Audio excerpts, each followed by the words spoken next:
Welcome back to the Big Lab podcast. In this episode, we've got a huge topic.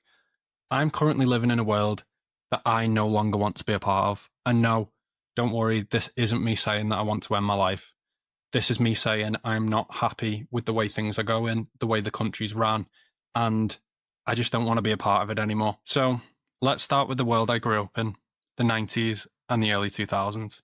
I don't know about you, but when I look back, there's this feeling of nostalgia that isn't just about memories, it's about how life fundamentally felt different. Life wasn't perfect, sure, but it had a rhythm and a balance that feels missing now. I remember leaving the house in the morning and knowing my parents wouldn't worry until I was late home because the neighbourhood was safe, familiar, and predictable.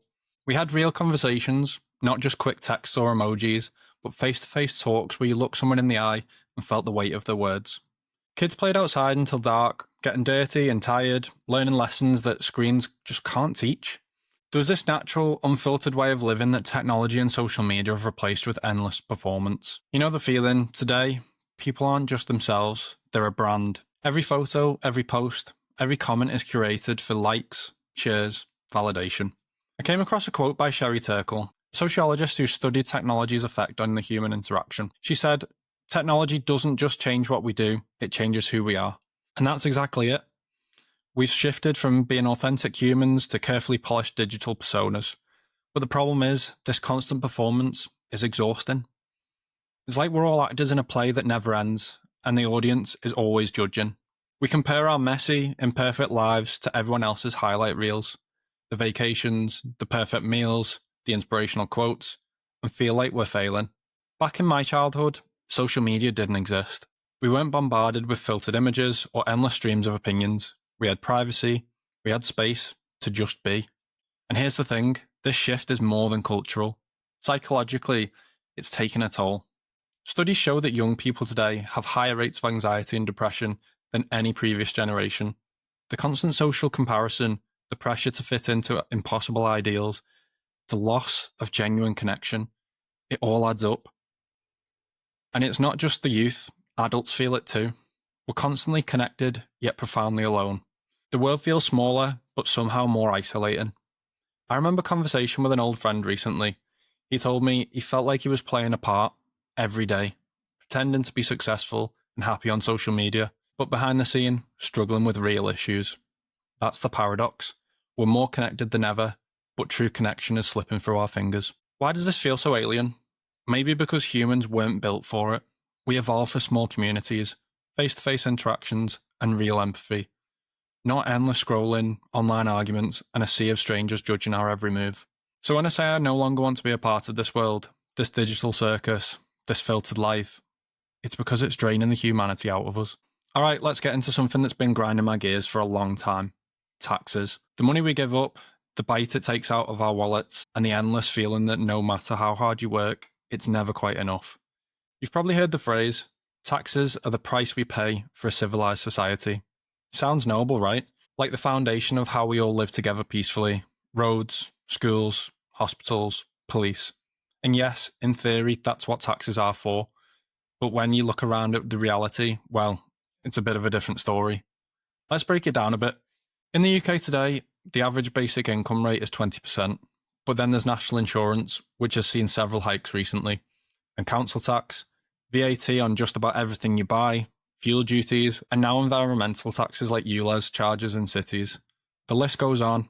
You're taxed on the money you make, the money you spend, the money you save, and even when you die, inheritance tax. It feels like a constant drip, drip, drip from your bank account. Now what do we get for this? The NHS is struggling under the weight of demand and underfunding, with long wait times and staff shortages. Schools often have to beg for basic supplies. Our roads, you'd be forgiven for thinking they're designed to shake your car apart, given the number of potholes and delays. Public transport costs are soaring, whilst the quality is declining. Councils, which are meant to serve local communities, are stretched so thin that many are on the brink of bankruptcy. And yet, taxes keep going up. It's maddening. The people paying these taxes are everyday, working folks. People getting up at dawn, working long hours, often in jobs they don't love, just to keep food on the table and a roof over their heads. And for what? To fund a system that feels broken. There's a term economists use called the tax wedge, This is the difference between what employers pay in taxes and what employees actually get in their pockets. The UK tax wedge is among the highest in the OECD countries. That means a significant chunk of what you earn disappears before you even get a chance to enjoy it. And yet, it seems like those in charge aren't feeling the pinch. Take MPs, for example.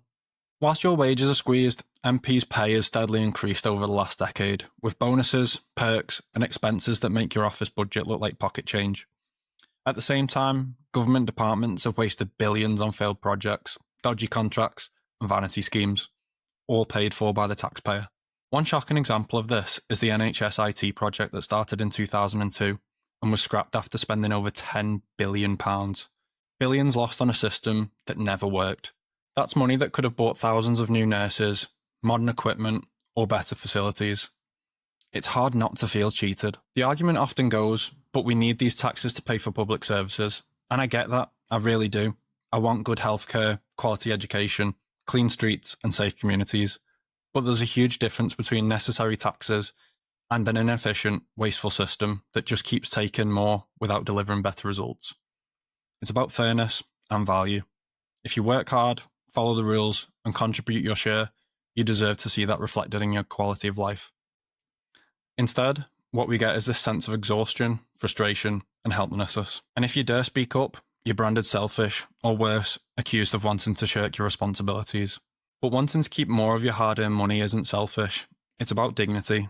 It's about the simple desire to get ahead, to provide for your family, and to live without constant financial fear. And it's not just me. And it's not just me saying this. According to the Institute for Fiscal Studies, the poorest households in the UK have seen their tax burdens rise the most in recent years. Meanwhile, the wealthiest still find ways to avoid paying their fair share through loopholes and tax havens. It's a system that feels rigged. And here's the kicker. Why we foot the bill? Many in government seem disconnected from reality. Promises are made to level up the country, to invest in communities, but years later, the same problems persist. Targets are missed, projects delayed, and accountability is nowhere to be found. At my job, if I don't hit my targets, I face consequences. No bonus, formal warning, or worse. But politicians, they miss every target imaginable and just move the goalposts, reshuffle the cabinet, or quietly fade away. It's a double standard that's hard to swallow, and it fuels a growing cynicism among people like you and me. Why work harder, save more, and pay more when the system doesn't seem to care? When the people in charge are living in a bubble, making decisions that benefit themselves and not the public? It's no wonder so many feel disillusioned. So what's the solution? For starters, transparency. We need to know where our money's going and why.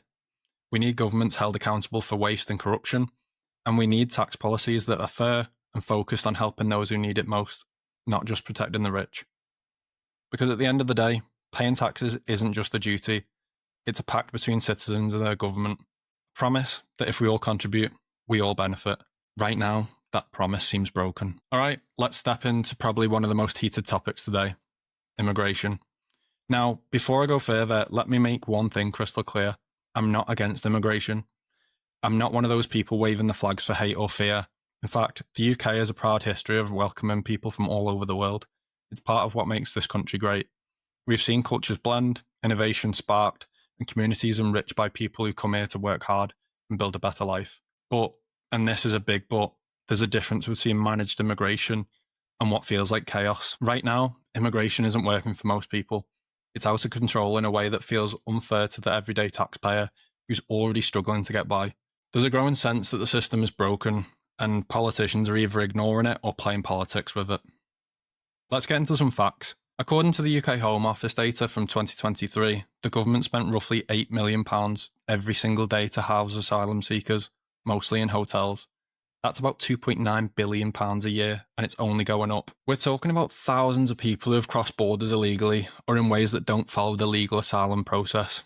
Yet they're given free housing, food, and legal assistance, all paid for by the taxpayer. Now picture this for a moment. You have families who lived here for generations, paying taxes, working hard, often struggling to keep a roof over their heads. Meanwhile, these new arrivals get immediate access to support without contributing first. That doesn't sit right with a lot of people. And what makes it worse? The government's response. Around election time, you hear promises of taking control of our borders, stopping the boats, and reforming the asylum system. Then, months later, nothing. The same issues persist. No real action, just empty words to win votes. This year alone, the figure is up to 21,000 illegal migrants.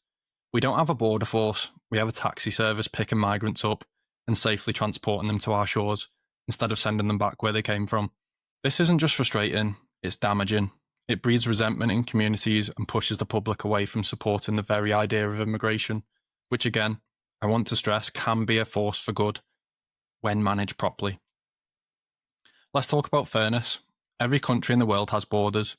Every country has rules of who can enter, who can stay, and under what conditions. The UK is no exception. When those rules aren't enforced, it sends a message that some people get preferential treatment while others are left to struggle. It's not about hating newcomers, it's about wanting a system that's fair to everyone. I think a lot of people miss this nuance. For instance, if someone crosses the channel illegally, they're put up in a hotel, fed, clothed, given medical care, and access to legal advice, all on the taxpayer's dime. But someone applying for citizenship through the legal channels face years of bureaucracy, high fees, and often uncertain outcomes. Is that right? Is that fair? There's also the wider impact on local services, schools, hospitals, housing, which are already stretched thin. In many areas, local councils are struggling to meet demand, and yet new arrivals add extra pressure. This can lead to longer waits, overcrowding, and frustration. Now I get it. People come here because they want safety, opportunity, and a better life. If I were in their shoes, I might do the same. But I also don't think a lot of them are actually seeking asylum. They're coming because as a country we bend over backwards for them and give them everything they need without having to do anything in return, all at the taxpayer's expense. I blame the government that lacks a backbone to manage the system properly, to enforce laws, and to protect the interests of the people who have built this country. There's a real need for compassion, absolutely, but compassion doesn't mean chaos. It means order, clarity, and fairness. And here's another thing to think about. What about integration? It's one thing to welcome people, it's another thing to help them become part of society. Learning the language, getting jobs, contributing. But when the system focuses just on arrivals without support for integration, everyone loses. You end up with isolated communities, social tensions, and missed opportunities. There's a complex problem, no doubt, but ignoring it doesn't help anyone. As George Orwell once said, if liberty means anything at all, it means the right to tell people what they do not want to hear. I'm trying to do just that here. I'm asking for honesty. I'm asking for a debate that doesn't demonise people who raise concerns, but listens to them. Because if we don't have that, the divide just grows wider. People feel unheard, politicians lose trust, communities fracture, and we all suffer. So what's the solution? A managed, fair immigration system that works for everyone. Clear rules, proper enforcement, support for those who follow the process, respect for the taxpayer who fund the system, and most importantly, a government brave enough to make the tough calls and not just talk. Now let's move on to something that's been bothering a lot of people. The increasing control the government seems to want to have over our lives, paired with a shocking lack of accountability from those who hold power. It feels like everywhere you look, the government is stepping in, telling you what you can and cannot do, what you should eat, how you should drive, where you can live, what you can say. It's like there's this invisible hand that's slowly squeezing the life out of personal freedom. Taking the environmental controls, for example, measures like ULEZ in cities aim to reduce pollution, which is obviously a good goal, but the implementation has often felt rushed, unfair, and punitive, especially for the working class people who rely on older cars to get to work, or who can't afford the newest electric vehicles. Then there's the endless rules about what you can say online, a minefield of censorship and cancel culture. The government leans heavily on social media platforms to police speech, and we're all left wondering, where is the line between protecting people and suppressing free expression? It's exhausting because it feels like we're being patronised, treated like children who need constant guidance or worse, control. And this leads to growing mistrust. When the government tells you how to live, but doesn't show respect for your intelligence or your ability to make choices, resentment builds. People push back, sometimes in extreme ways, and society becomes more divided. Now here's the kicker. While they tighten the screws on us, the government itself operates with almost zero accountability.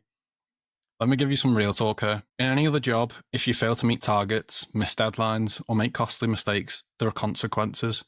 You might lose a bonus, you might get a warning, or even lose your job. But in politics, it's a completely different world. MPs and ministers routinely miss promises, from fixing the NHS to cutting immigration numbers, and there's no real penalty. They often shrug it off with excuses or spin the story to make it sound like they're still winning. Remember the 2019 election slogan, "Get Brexit done"? Years later, the country is still grappling with the fallout and many promises remain unfulfilled.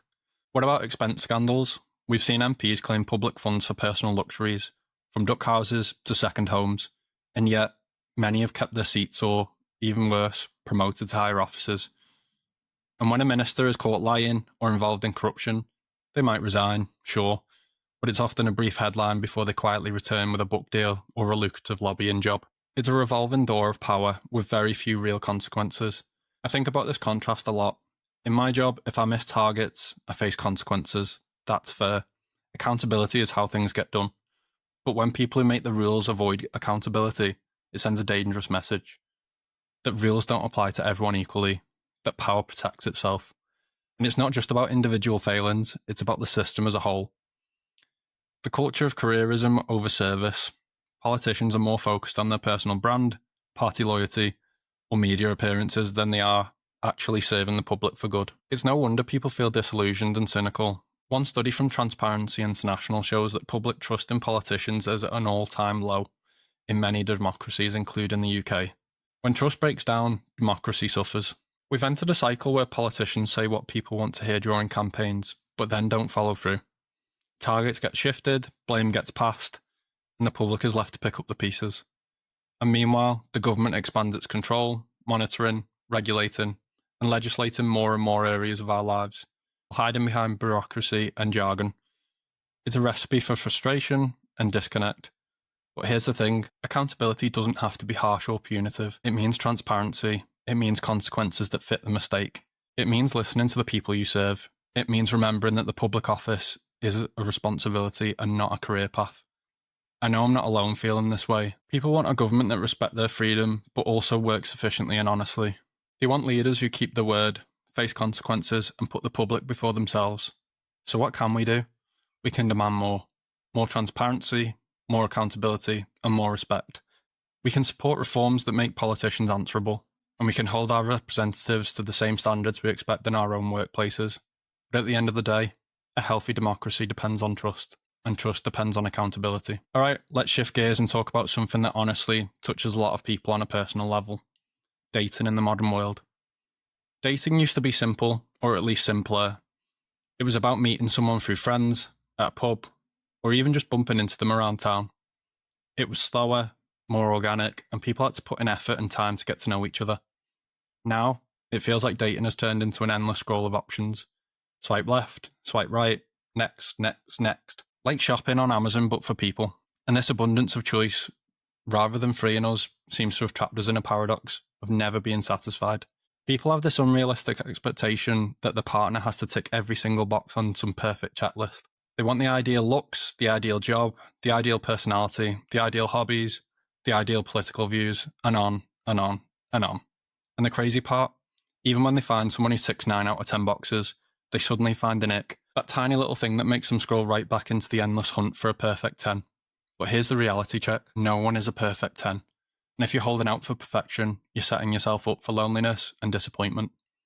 The truth is, most people aren't 10 out of 10 themselves, and that's fine. What matters is emotional maturity, kindness, effort, and willingness to grow together. I mean, think about this quote from author and relationship expert Brené Brown. Vulnerability is the core of difficult emotions, but also the birthplace of everything that's good in life. But in modern dating, vulnerability often feels missing. Instead, there's a lot of guardedness, performances, and a fear of getting too real. Dating apps, while convenient, can encourage a mindset of shopping instead of connecting. It's easy to fall into a habit of swiping past people who might actually be good for us, just because they don't perfectly match our criteria, or they have a minor flaw. Another issue is ghosting, disappearing without explanation, and breadcrumbing, giving just enough attention to keep someone interested without any real intention. These behaviours leave people confused, hurt, and more distrustful of the dating scene. And let's be honest, this culture is exhausting. It's no surprise that people are giving up on dating or settling into casual arrangements rather than long-term commitment. But what's really missing is compromise. Relationships require give and take. They need patience, they need effort. And most importantly, they need acceptance that no one is perfect, including yourself. A famous line from a poet comes to mind. The wound is the place where the light enters you. This applies beautifully to relationships. The imperfections and challenges are where growth and love happen. Unfortunately, many people today seem to avoid the hard work, hoping instead to find a perfect, easy connection that requires no compromise. And this leaves a lot of people feeling isolated, disillusioned, and often wondering if they're the problem. But here's the truth, the problem isn't you. It's the system we've been conditioned into. One study by psychologist Jean Twenge found that younger generations are less likely to be in committed relationships than previous ones. And a big reason is the pressure of endless choice combined with unrealistic expectations. If you're feeling frustrated or lonely, you're not alone. There's a lot to unpack here, but if we want to change the narrative, we need to start by changing how we approach the dating scene, focusing less on perfection and more on connection, less on filters and more on authenticity, less on checklists and more on chemistry. Because at the end of the day, the best relationships aren't about finding someone perfect. They're about finding someone willing to be imperfect with you. Now, let's talk about something that's woven into nearly every aspect of our lives: technology, and more specifically, social media. It's hard to overstate just how much social media and technology have changed the way we live, work, and connect. On the one hand, there are amazing positives. We have access to information at our fingertips. We can reconnect with old friends or find communities that support us. We can learn, grow, and even make a living. But on the other hand, this digital revolution has also created a lot of problems. Problems that many of us don't talk enough about. Let me start with something simple but profound: attention. Our attention has become one of the most valuable commodities in the world. Platforms like Facebook, Instagram, TikTok, and Twitter are designed to keep us scrolling, clicking, liking, sharing, hooked. They use sophisticated algorithms that know what will grab our eyes and keep us coming back. A 2019 report from Common Sense Media found the average teenager spends about 7 hours a day on screens, and most of that time's on social media. That's almost a full working day glued to apps designed to manipulate attention. And what's the cost of that? Mental health experts warn of increased anxiety, depression, and loneliness linked to heavy social media use. Psychologist Dr. Sherry Turkle, in her book Reclaiming Conversation, argues that technology can undermine real human connection, making us more isolated even while connected online. The truth is, social media often shows us a curated version of reality. The highlight reels, the filtered photos, the carefully crafted posts. It's easy to forget what we see is not the full picture. We compare our real, messy lives to someone's polished online persona, and it's a losing game. This fuels a comparison trap, which can make us feel inadequate and unhappy. Another issue is misinformation and polarization. Social media platforms thrive on engagement, and controversy drives engagement. This means we often get hit with extreme viewpoints, fake news, and divisive content, which fracture communities and make civil discourse harder. In fact, the Pew Research Center found that 64% of adults in the US say social media has mostly negative effect on the way things are going in the country today. Beyond mental health and misinformation, there's the issue of privacy. We live in a world where our data is harvested, sold, and used in ways most people don't fully understand. Governments and corporations track us, creating profiles that predict our behaviour and influence our choice, from what ads we see to how we vote. It's a scary thought that the very technology we use to express ourselves can also be a tool of control and manipulation. And yet, we're all complicit. We keep using these platforms because they offer connection, entertainment, and sometimes even validation. So what's the answer? It's not about giving up technology. That's unrealistic and, quite frankly, unnecessary. It's about awareness and balance. It's about reclaiming our time, our attention, and our autonomy. It's about demanding better from tech companies, transparency, ethical design, and respect for our users. And it's about nurturing real-world connections that social media can't replace. Because at the end of the day, no number of likes, shares, or followers can substitute for genuine conversation, a shared laugh, or a meaningful relationship. If there's one quote that sums this up for me, it's from Marshall McLuhan, the media theorist. We become what we behold, we shape our tools, and thereafter, our tools shape us. That's a powerful reminder that technology isn't neutral. It shapes who we are and how we see the world. So the question is, what kind of people do we want to become? And what kind of world do we want to live in? Let me get personal here for a moment. I remember when social media was new, it felt exciting, almost magical. Suddenly you could share a moment instantly with anyone across the world. Reconnect with an old friend, join a group of people who shared your interests, or even learn about different cultures and ideas. But over time, it feels like we traded that magic for something else, a world of noise, distraction, and sometimes hostility. The constant barrage of notifications pulls us out of the moment. The pressure to post the right thing, the perfect selfie, the funniest meme, it can feel like a full-time job. And when the likes don't come, or the comments aren't what you hoped, it chips away at your self-esteem. And it's not just about personal feelings. Social media has changed how we communicate on a massive scale. In the past, if you had a disagreement with someone, you'd talk it out face to face, or at least voice to voice. Now it's often a thread of angry comments, misunderstandings amplified, and people retreating behind screens, feeling less empathy because it's just a text. There's a quote I love from sociologist Zygmunt Bauman. In a liquid modern world, social relations are fleeting and transient, and social trust becomes a scarce commodity. Social media, ironically, can make relationships more fragile, less trustworthy, and more performative. And then there's the echo chamber effect. Algorithms show us what we like, what aligns with our views. We end up trapped in bubbles where our beliefs get reinforced and opposing views get shut out. This not only polarizes society, but makes meaningful conversations across differences rare and difficult. This fractured society feeds into a broader sense of alienation, where people feel disconnected from neighbours, communities, and even families. This brings me on to another big problem, the decline of community and social trust. Growing up, communities were the backbone of our lives. Your neighbours knew you, you chat over the fence, help each other out, and rely on each other. There was a sense of belonging, whether it was your street, your local pub, your school, or your sports team. That kind of social fabric gave people a safety net. It created resilience, identity, and support. But today, it feels like it's unravelling. Surveys from the UK's Office for National Statistics show that fewer people report having strong social connections and trust in their neighbours compared to previous decades. Many of us live in towns or cities where we barely know the people next door. We're busier, more distracted, and often less willing to engage outside of our immediate circles. Part of this is due to modern lifestyle changes, longer working hours, commuting, technology pulling us indoors. But there's also a cultural shift, one that emphasises individualism and self-reliance to the point where asking for help or connecting can feel like a weakness. Yet the irony is that isolation is one of the biggest threats to mental and physical health.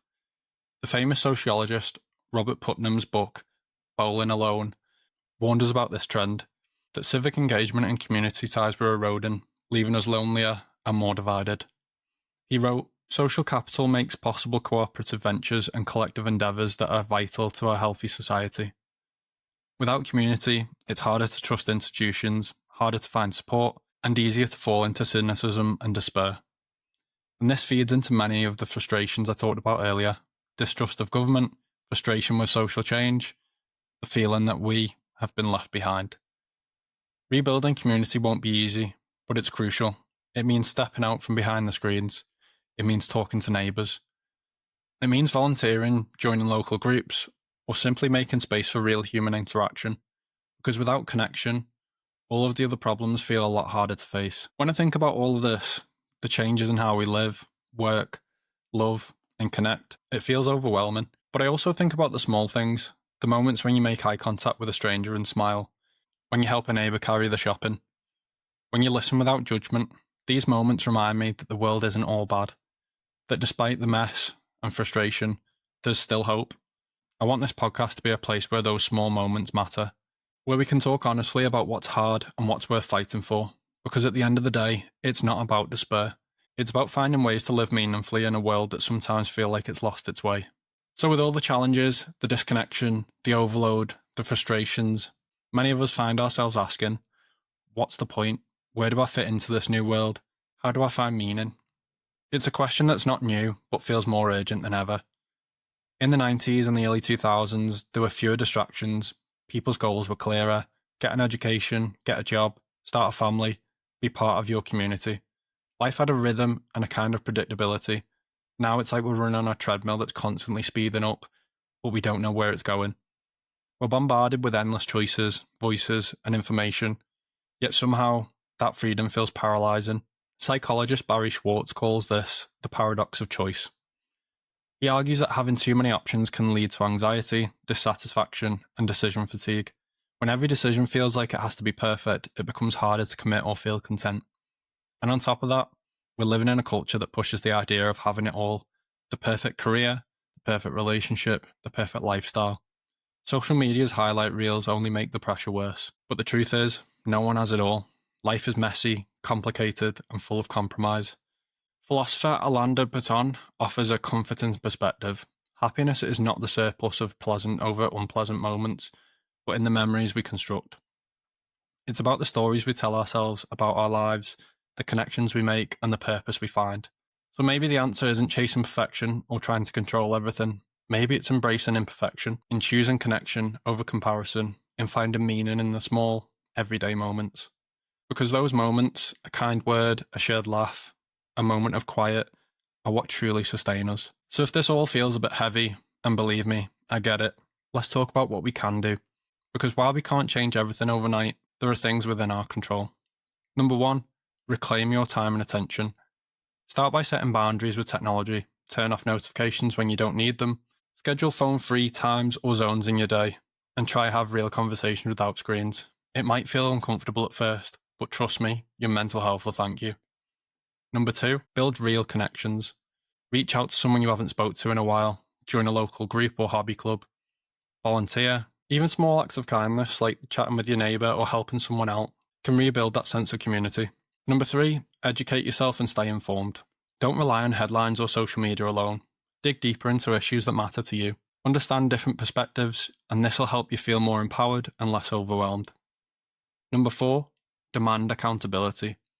Get involved in local politics, sign petitions, vote, hold your representatives accountable. Remember, they work for us, not the other way around. Number 5, practice compassion for yourself and others. We're all navigating this messy world together. Be patient with yourself. Don't judge others harshly for their struggles or mistakes. Compassion builds bridges. Look, I won't pretend I've got all the answers. I'm just a bloke sharing what I see and feel. But I believe that by talking openly about what's broken and what's still good, we start to heal. We start to find common ground. We start to remember what it means to be human. So if you're listening and feeling the weight of the world, know this: you're not alone.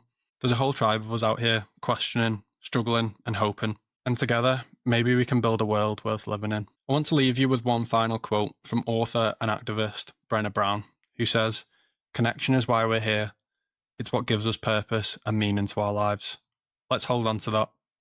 Thank you for being a part of the Big Lab podcast. If you enjoyed this one, drop it a like and let me know your thoughts in the comments below. If you're new, subscribe, and I'll see you in the next one.